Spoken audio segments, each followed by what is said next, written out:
The release of bombastic Netflix twaddle Harry and Meghan has royalists, people possessing common decency, and the section of humanity that refuses to buy into the Markles' pity party, closing the door on the trashy Z-listers.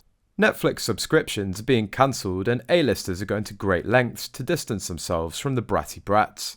When asked about the torrid couple, Michelle Obama sniffed she doesn't get involved in family matters, and Harry's surrogate dad David Foster hasn't been seen holding his hand in ages. Meghan Markle is being called out by Sabine Getty, Swiss-Lebanese jewellery designer wife to Joseph Getty, grandson of the Getty, whose family net worth is around $7.5 billion.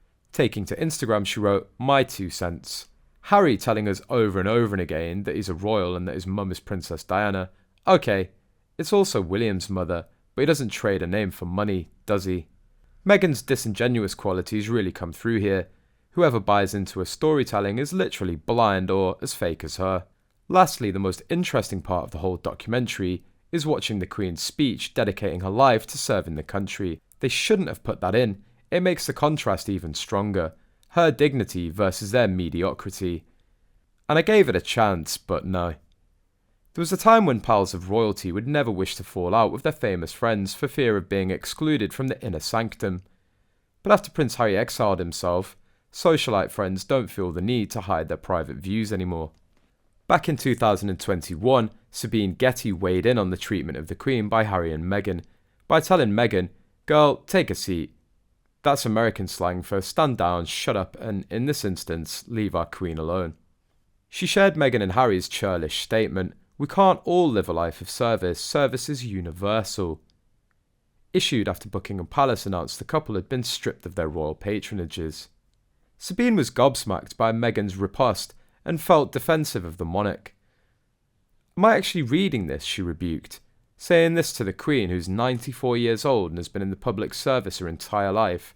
Sabine also seemed to blame Meghan as the brains behind the statement, adding, "Girl, take a seat."